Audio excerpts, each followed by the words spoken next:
বিসমিল্লাহির রহমানির রহিম। আসসালামু আলাইকুম। নীলা লাইফস্টাইল কাছে দূরে যে যেখান থেকে দেখছেন আশা করছি সবাই ভালো আছেন। আলহামদুলিল্লাহ আমরাও ভালো আছি। আমি নীলা ইটেল থেকে বলছি। আজকেও নতুন একটা ভিডিও নিয়ে প্রতিদিনের মতন হাজির হয়ে গিয়েছি। তো আজকের ভিডিওটা আমি সকাল থেকে স্টার্ট করেছি, কারণ আজকে হচ্ছে আমার অনেক কাজ। কালকে রাত্রে হলো বাজার আসছে, ওই বাংলা ভাইয়েরা আর কি যে আলিমেন্টারি আছে না দোকান, ওইখান থেকে বাজার আমরা অর্ডার করেছিলাম, তো ওনারা বাসায় দিয়ে গিয়েছে। তো এই যে বাজারগুলো গুছাতে হবে, রাতে গুছাতে পারিনি, অনেক রাত্রে আসে ওনারা, 11:30 12টার দিকে আসে। তো আর কি কিছু গুছানো হয়েছে, আবার কিছু গুছানো হয়নি। মাছগুলো একটু রাখা হয়েছে, সবজিগুলো এখানে ছিল। আর কিছু শাকটা আর কি ডাঁটা আর পাট শাক বাইরে রেখে দিয়েছিলাম, ঠান্ডা পরিবেশে থাকলে হয়তো ভালো থাকবে সেজন্য। আর এই যে এখানে দেখতেই পাচ্ছেন একেবারে দেশি লাউ, কুমড়া, তারপরে আম, এগুলো জানি কী আম জানি বললো, একদম বাংলাদেশি আম। এগুলা বাংলাদেশি আম আসলে ওনারা আমাদের ফোন দেয়। তো এই যে কিছু প্যাকেট প্যাকেট করে রাখছিলাম, যেগুলো আর কি ব্যাগের মধ্যে রাখলে যাতে নিতে আমাদের সুবিধা হয় নতুন বাসায়। তো প্যাকেট করে কিছু গুছানো আর কি গুছিয়ে রাখছিলাম, কারণ 2-1 দিনের ভিতরে আমরা চলে যাব। আর এই যে এখানে লাল শাকটা ফ্রিজে রেখেছিলাম, লাল শাকটা আজকে রান্না করব, সেই জন্য নিয়ে নিলাম এখন। এই তো লাল শাক দেখেন ভালোই 2 মোটা, কারণ 2 মোটাই বেশি। ফ্রিজে রাখলে ভাপ দিতে হয় অনেক আর কি, একটা আবদুল্লাকে নিয়ে করা বা ফ্রিজে রাখাটাও মজা লাগে না তেমন। তো ভাবতেছিলাম ডাটাগুলি অনেক সময় আর কি, অনেক বড় বড়, এগুলো তো করতে অনেক সময় লাগবে। তো ভাবছিলাম যে এগুলো আবার জায়গাও লাগে অনেক, এগুলো করে আর কি রেখে নেই। তো আবার ভাবলাম যে আজকে হাট চিকেন রান্না করব, তো আগে রান্নাটা নাহলে বসাই নেই, কারণ সময় নয়তো পাবো না আর কি। হাট চিকেনটা সময় পাবো না বলতে অনেক সময় লাগে রান্না করতে, অনেক সময়। তো ভাবলাম যেগুলো পরেই করি, আমি আগে রান্নাটা সেরেই নেই, আর কি রান্নাটা বসাই নেই। তো অন্য সব আর কি রান্না করব, লাল শাক, ভাত, এগুলোতে তো তেমন সময় লাগবে না। সময়টা লাগবেই হলো আমার এই হাট চিকেন রান্না করব, এটার আর কি মধ্যে আমার অনেক সময় চলে যাবে। তো এখন ওগুলো রেখে আমি আর কি হঠাৎ করে মনে পড়ে গেল, তাই পেঁয়াজ কেটে নিচ্ছি। তো পেঁয়াজটা আমি একটু বেশি করে কেটে নেব লাল শাকের জন্য, আর মুরগি আর কি মুরগি রান্না করব সেটার জন্য। আর তো ভাবলাম কাটাকুটি কাটতে নিয়েছে যেহেতু, তো কাটাটার বাদ রেখে তো লাভ নেই, কারণ শাক 2-3 আইটেমের বাঁচতে হবে আমার। তো এই যে এখানে আমি করে নিলাম, রসুনটাও কেটে আর কি ঝামেলা শেষ করে নিচ্ছি, কারণ সেকেন্ড টাইম তো অন্য কাজে আমি ব্যস্ত হয়ে যাব। তো কাটাগুলো একবারে সেরে নিচ্ছি। এখানে রসুন কুচি করে নিলাম, শাক বাগার দিব সেজন্য, লাল শাক। আর এই তো এখানে তো আমি বড় কড়াইয়ের মধ্যে আর কি বসাই দিয়েছি এই পেঁয়াজ, আর হলো তেল দিয়ে পেঁয়াজটা আমি ভেজে নেব। তো এখন পানি আছে দেখে আমি তেলটা শুরুতে দেইনি, এখন দিব। এই তো তেলটা আমি দিয়ে দিলাম, এখন পেঁয়াজটা আমি ভালো করে ভেজে নিব।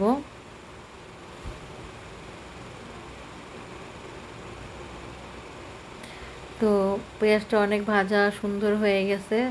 এখন আমি দিয়ে দিলাম এখানে আমার হাতে যে রান্নার চামচটা দেখছেন, এটা 2 চামচ, কারণ 2 চামচ একটু বেশি দিলাম, কারণ হচ্ছে সে আদা রসুন বাটাগুলা একটু বেশি হয়ে গেছে আর কি, কী বলবো, পাতলা হয়ে গেছে, সেজন্য একটু বেশি দিতে হয়। আর ভারী ঘন থাকলে হয়তো কম আর কি বেশি ওঠে, আর পাতলা তো কম, সেই জন্য একটু বেশি দিলাম পাতলা দেখে।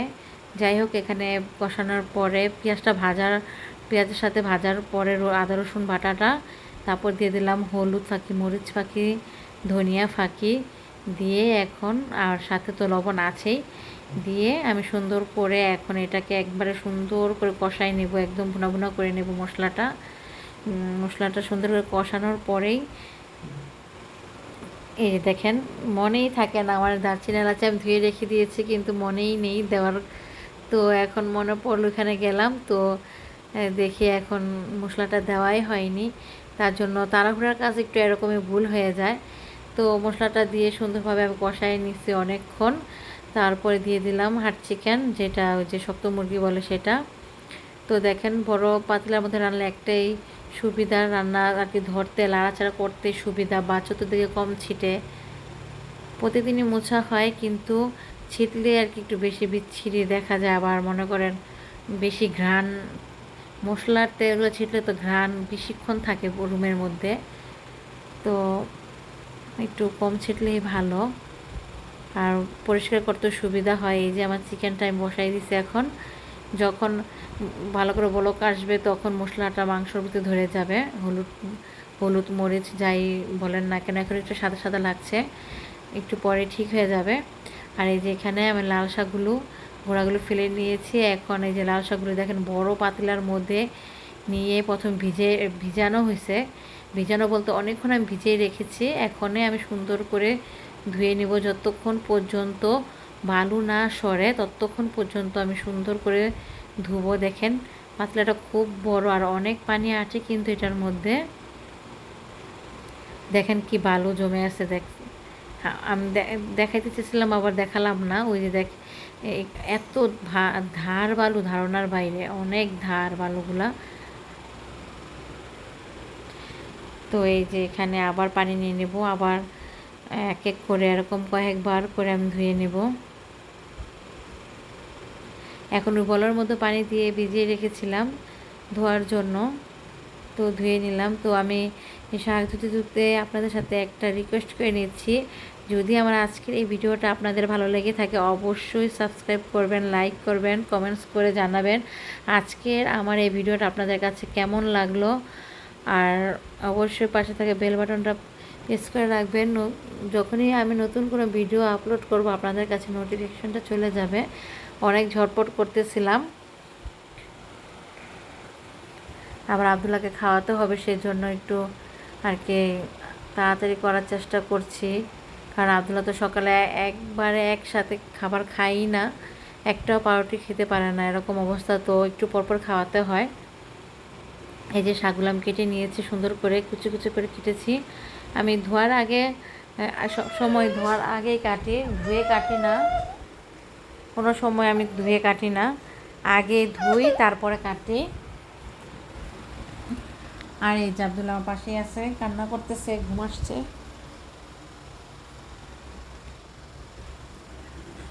আর এই যে এখানে আমি লাউগুলি রেখে দিব, কারণ এত কিছু তো রান্না আজকে আর করবো না, এগুলো ধীরে ধীরে রান্না করে খেতে হবে। এই যে পাট শাক রেখে দিয়েছি, এগুলো ভাজবো।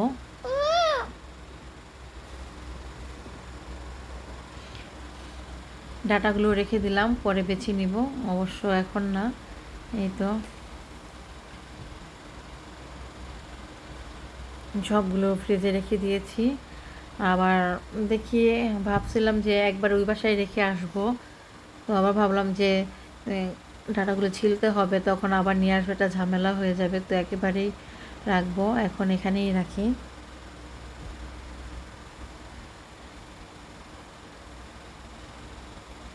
এই যে এখানে আমার হাড় চিকেনটা একবার সুন্দর করে কষানো হয়ে গেছে, দেখতেই পাচ্ছেন। এই যে সুন্দর একটা কালার আসছে। আর এখানে এই যে এখন হলো সুন্দর কষানোর পরে আমি একেবারে গরম পানি দিয়ে দিয়েছি। গরম পানি দিয়ে তারপর ভাতটাও আমি গরম পানি দিয়ে বসাই দিছি, কারণ অনেকক্ষণ চালটা ছিল কি বলে ভিজানো ছিল। আর এই যে এখানে আমি জিরাটা ভেজে নিচ্ছি। কড়াইটা বসিয়ে আমি ঘরে চলে গিয়েছিলাম, একদম ভুলেই গেছি, এসে দেখি এত গরম হয়ে গেছে। তারপরে আমি কী করলাম, জিরাটা এটার মধ্যে দিলাম, আর কি এই গরমেই জিরা হয়ে গেছে ভাজা। আর এই যে এখানে আমি জিরাটা শিলপাটার মধ্যে বেটে নিয়েছি, এখন জিরাটা নিয়ে নেব পাতিলার মধ্যে, ছোট্ট ফ্রাই প্যানটার মধ্যে। আর এখানে একটা কড়াইয়ের মধ্যে পেঁয়াজ, রসুন, শুকনো মরিচ দিয়ে তেল দিয়ে সুন্দর করে এখন এগুলো আমি ভেজে নেব শাক বাগারের জন্য।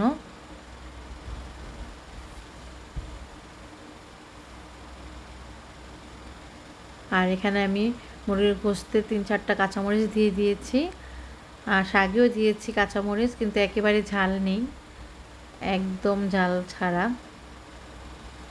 খুবই কম ঝাল। আরও ফ্রিজে আছে আমাদের, কেন এই মরিচগুলো ঝাল নেই, একদমই নাই।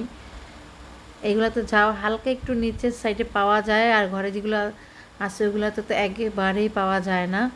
তো যাই হোক, এই যে এখন আমি লাল শাকটা দিয়ে দিলাম। দেখেন কত পানি উঠছে, যখন সিদ্ধ করলাম তখন একদম লাল টকটকা ছিল, আর এখন একটু অন্যরকম কালার হয়ে গেছে ডিপ। যাই হোক, এই যে এখন তেলটা একটু বেশি হয়ে গেছে, তারপর তেল আর কি তেলটা বড় গ্লান থেকে ঢাললি তো জব করে বেশিই পড়ে যায়, তো কিছু তুলে রেখেছিলাম। আর এই যে আমার চিকেনটা দেখতেই পাচ্ছেন রান্না হয়ে গেছে। আর পাশে তো লাল শাক অবশ্যই আছে রান্না করা, একেবারে সব কমপ্লিট। লাল শাক, গোস্ত, তারপর সাদা ভাত সাথে, এই যে। আর তারপর তো ঝটপট করে এখন রুমে আসলাম যে রুমটা একটু গুছাবো। দেখেন আব্দুল্লাহ কি করে রেখেছে, একেবারে এলোমেলো, সব কিছু এলোমেলো করে রাখছে আব্দুল্লাহ।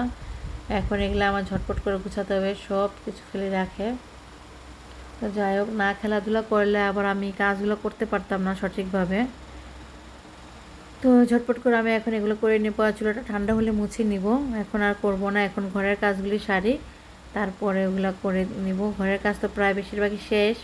বাইরের ডাইনিং টেবিল, ড্রয়িং রুম, এগুলো সবই আমার ঝাড়ু মোছা করা শেষ। এখন ঘরটা একটু বাকি আছে, এটা করে নিব। তো ঘরে আবার এরকম করতে না দিলে আবার কাজ